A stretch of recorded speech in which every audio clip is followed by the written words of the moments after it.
Toby Smith has officially filed for the race for mayor of Charleston. And in this special edition of Quintin's Close-Ups, I speak exclusively with her about that, Mother Emanuel, unity, and of course, the Confederate flag. Toby! Quintin! Yeah, it's good to see you again. It's good to see you too. As I told you a second ago, congratulations. Thank you. It's a good day. It is. And I hate to say it, but you are the last person to file. Yeah. You said something interesting on Twitter this morning. You said, quote, "Historic day for me, filing paperwork to officially enter Charleston mayoral race between 9 and 9:30 this morning."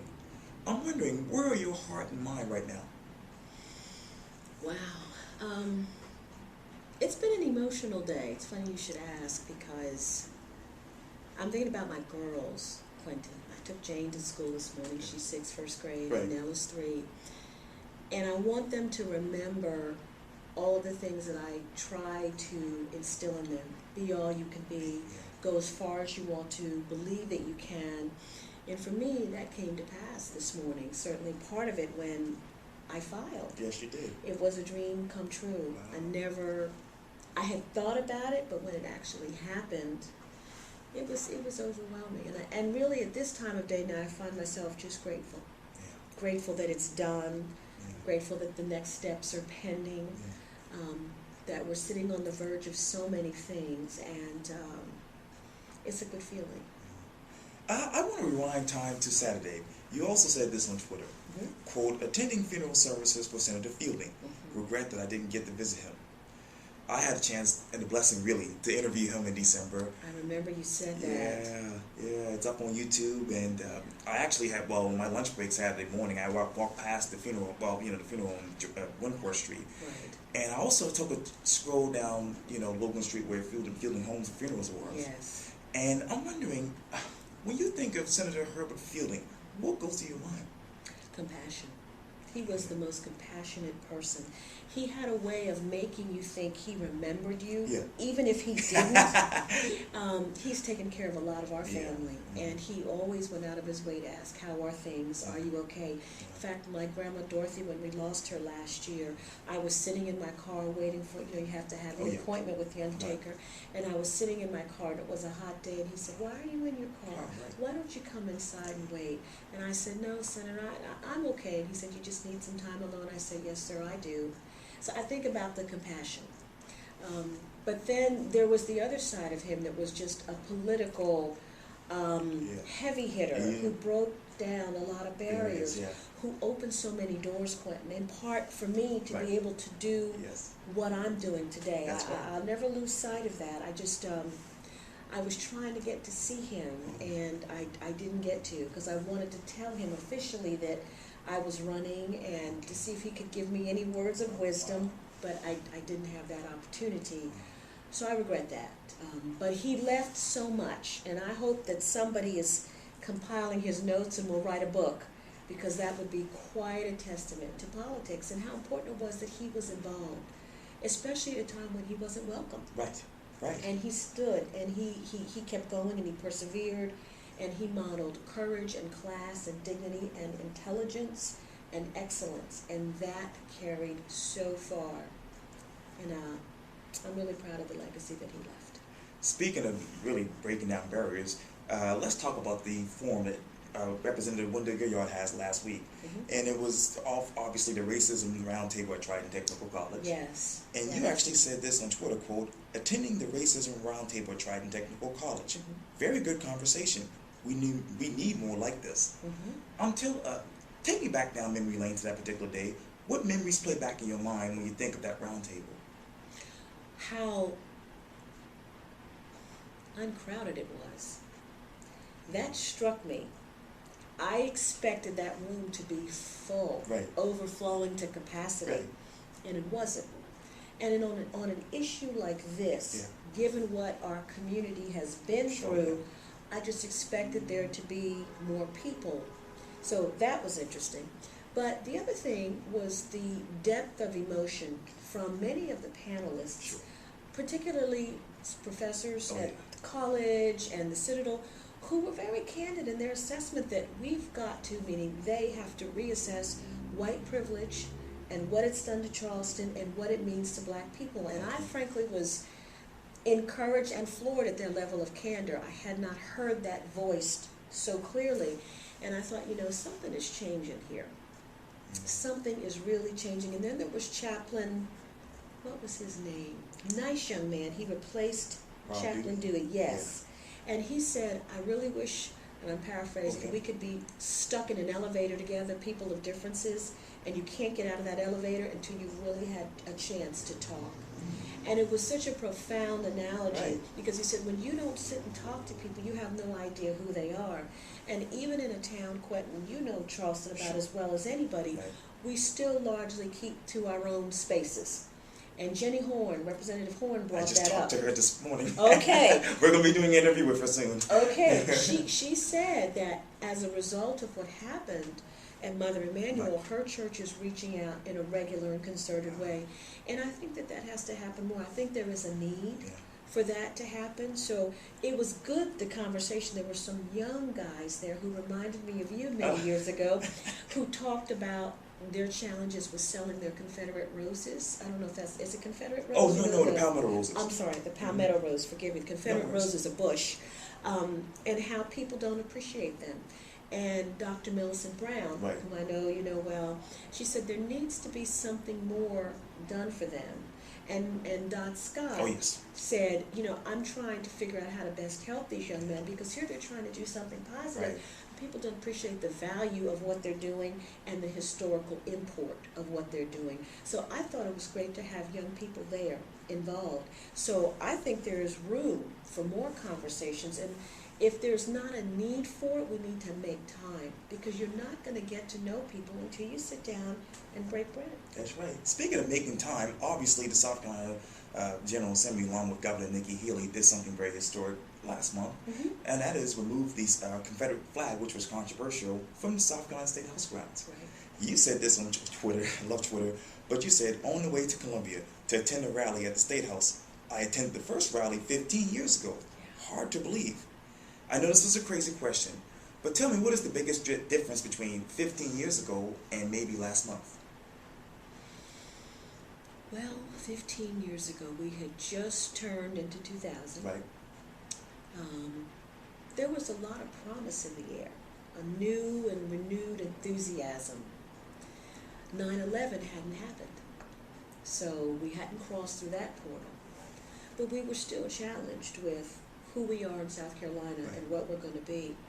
Last month, we were coming out of the shadow of a horrific situation that really brought our state and this nation to its knees in a very unique way. I think hearts were opened as a result. I'm not so naive, Quintin, as to say that everything's going to be fine and dandy. We're old enough to know better now. But I think the passing of the 9 changed the atmosphere in a way that perhaps hadn't been done before. And that encouraged people. And I think there's still that lingering, what do we do with this? And I think that has yet to be uncovered. Speaking of which, let's create the scene. We're sitting really a few steps away from Mother Emanuel. As you know, on June 17th, an evil guy walked into Mother Emanuel and shot 9 people of God to death. I was at home on Twitter when that news took place, and it's still mind-boggling. It is. I'm wondering, where are you emotionally still 2 months later? I think about them a lot. I think about the daughters who don't have their moms, and the grandmother who's not there, and the grandfather. And I wonder how the families are doing, because we talk about it, but they're walking it out, Quintin, every day. They're still having to deal with the loss, the physical loss, the emotional loss. What does this mean for our lives? I think about Pastor Clemente's wife, and those 2 little girls who were starting school without dad. And he, from all accounts, was such a huge part of their world. So it's hard to imagine how they're managing. At the same time, I'm encouraged by the love. Unity, yeah. From all over the world. People expressing their sorrow and standing in unity with Charleston. It's a remarkable thing to see. And I'm encouraged about that, but I do wonder how the families are, and I hope they're coping as best you can given what happened and the loss and the shock and just the sheer disbelief that this is happening here in Charleston. I mean, and we see things like this all the time. There was a bombing in Bangkok today in a temple. Right. So, but here, right in our heart, it's very hard to fathom, even now. And, you know, you can walk into any church here in Charleston and just feel safe. Yes. I mean, I don't know if that can happen now. I know. I do it all the time, but, you know, even after this, but still, it's just you can't comprehend this happening in the house of God. I know. And, you know, it's interesting because when you are up in the pulpit, and I go up there on Sunday with the other associate ministers, we can see that back door. And we're looking a little more closely now because people do walk in and sit down, and usually we go and greet them, we go and say hello. Just a few weeks ago, Quintin, we had a situation where a person came in the church and the behavior was somewhat striking. And no one did anything for a while, and then a couple of us said, let's just go over and say hello, because you can't afford now to not do that. I think just as we crossed a portal in 9/11, so did we when we lost the 9, particularly around safety in churches. And this is across the board, white, black, it doesn't make any difference. There's evil in the world, and it will make its way to your door, and things like this will happen. So it has been an interesting journey. I come down here a lot. I do all the time myself. I have to admit, and just walk and look at the flowers and just have an opportunity to say hi to people you don't even know. People from Ohio, all over the world. All over the world, making a point and just thinking about what happened and why it happened and what we're supposed to glean from it and how we're supposed to go forward as a community and keeping them in our hearts. Yeah. We're sitting right across from your old stomping ground, That's where we met, Quintin, years and years 1996. ago. Oh, we were so young. Can we go back? Sure. I'll tell you how old I were if you tell me how old you were. No, never mind. Let's skip that. I bring this up because today is the first day of school for Charleston County Schools. Yes. And as you know, it was a controversial decision to bring on Dr. Jarita Postwaite in July. Correct. Now that the controversy seems like it has died down, I'm wondering what would a Mayor Toby Smith do to really work with Dr. Jarita Postwaite and the Charleston County School Board? That's an interesting question. I've thought a lot about that. And I'll just say for full disclosure, I too was disheartened about the way that process unfolded. Tell me why. I felt that it sent a message of exclusion, you know, to particularly the African American board members who were not a part of the process. And I struggled with why were they excluded? So I had to let that go and focus on, all right, well, it happened, now what can we do? And I would really encourage the next mayor, I sure hope it's me, to establish a strong bond, to go and talk to her, to express how important it is that we set a good example for all children, whether they're at Buse, Academic Magnet, or Cherokee, they're all our children, and we are responsible as a community for the education that they get.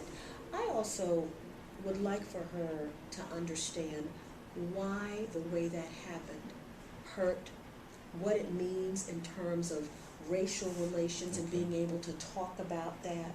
There is a long history of mistrust. And when you're not aware of that, things tend to repeat, which adds to the list, making it even longer. And somehow that never gets voiced. It never gets expressed. And so you're constantly getting the message, it doesn't matter what you say. We're going to do what we want to do anyway, and you are powerless. And that's not a message to send to parents. I remember quite many years ago when, and actually it wasn't that long ago, parents were afraid to go to the schools and talk to the administrators. And Dr. Zollinger said, that's not right. Parents should be able to step boldly and say, I want to talk to you about my child. Right. So he implemented training, and I was one of the ones that went and talked to principals and encouraged them. So now we're kind of going backwards in many ways, and I think it's discouraging, particularly when you look at the gaps in achievement that still persist. One of the things that I would like to do, given the opportunity, is there's an office called the Mayor's Office of Youth, Children, and Families. I'd like to make that the Mayor's Office for Families and Education. And I specifically want to work with the faith-based community and nonprofits to make sure that every child in kindergarten has a mentor to help them with reading. Because we know from data that if a child doesn't get off to a good start in kindergarten with reading, that is a predictor of the rest of their academic career. So that's the key. And I think it's a real easy thing to go read with a kindergartner, to encourage him or her, just to help the teacher, support the teacher, be in the classroom. I find, Quintin, that many times our children are disciplined and sent for referral when the issue is not about discipline. Sometimes they're just hungry. Sometimes they had a bad weekend. Sometimes they were left alone and nobody knew what was going on. So if there are some strong parents, what we call the old school mothers and grandfathers, who could go take that child and embrace him and hug him or her and say, listen, tell me what's going on. And get them back on track so that they're not referred and not disciplined, because that cuts into instruction time. So those are pieces that I think we have the power to fix. I know we can't fix it all, but we can certainly attack that, and that's one of the things that I would like to see happen. I mean, there are enough churches in Charleston that we can all join together around kids. Yes, yeah, absolutely. I agree. I completely agree. So who's going to be here in 20 years? We got to think about that. We're not getting any younger. Drink all that Florida water you want, but we're not getting any younger. So we've got to be thinking about the next generation. The other thing that I'd like to do too, Quintin, is if I am blessed to take the big seat, is I'd like to have a program where high school kids, and I'd like to start with Burke, mentor them, bring them into the office, show them what it's like, demonstrate and model leadership, civic importance, come to city council meetings, because if they don't see that now and don't participate, chances are they'll remain apathetic. And if you don't vote and if you're not involved, other people make decisions about your life and you are left holding the bag with, all right, I guess I have to accept this. And I have a tough time with that. With that mayoral candidate, Toby Smith, it's always good talking to you. Thank you so much. Good to see you too, Quintin. Thank you. I appreciate this. Thank you. Thank you.